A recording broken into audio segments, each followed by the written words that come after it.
Téléding! C'est quoi la petite phrase en allemand déjà? Übungs. Ça y est, Übungs, c'est parti.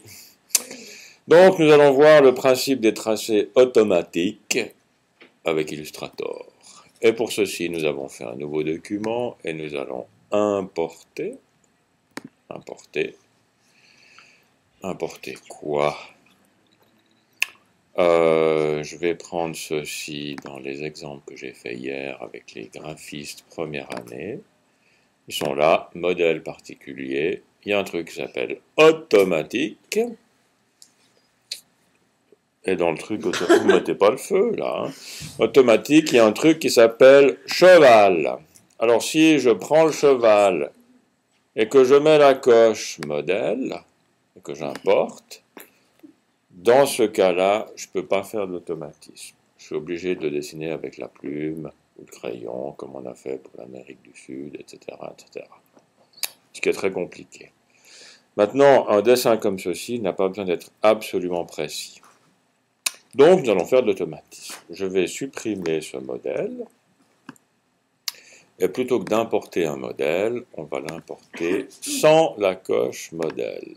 Particulier, automatique, cheval, pas de coche, et on importe. Il est là. Il est beau, hein? Cheval de Ferrari. Je pense qu'il a dû avaler un poisson de travers, parce que là, ça doit coincer un peu. Enfin, bon. Donc maintenant, si on veut faire un tracé automatique, dans le menu objet, vous avez une fonction extraordinaire qui s'appelle vectorisation dynamique. Et on prend les options, parce que les options, il y a 3 petits points ici. Dans les autres fonctions, il n'y a pas de 3 petits points, ça veut dire que ça s'exécute directement sans qu'on puisse contrôler ce qui se passe. Donc je prends les options, et il y a une fenêtre qui s'ouvre.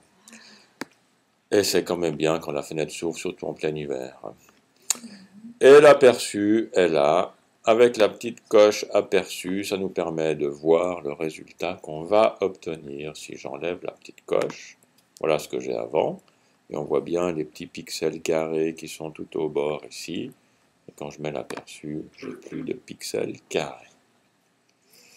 Maintenant, mon image au départ, c'est du noir et blanc. Donc le mode qui est ici, inutile d'espérer qu'on puisse avoir de la couleur à partir d'une image au départ noir-blanc. On fera d'autres tests plus tard avec des images couleurs. Il y a 3 choses qui sont significatives et qui sont là. La première, c'est le petit bouton tracer ajuster.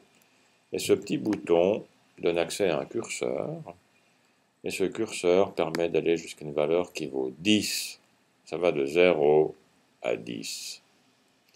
Et plus le chiffre est grand ici, plus le tracé automatique sera souple. Tac. Vous voyez le genou, là, il n'est plus tellement cagneux, il est très arrondi. Alors que si on remet à 2 comme c'était... Bonjour Alexia. Mais Alexia est en avance pour la deuxième heure. Donc, si je mets 2 ici, vous voyez le genou ici, il est assez proche de l'original. Si je mets par contre, si je mets 0,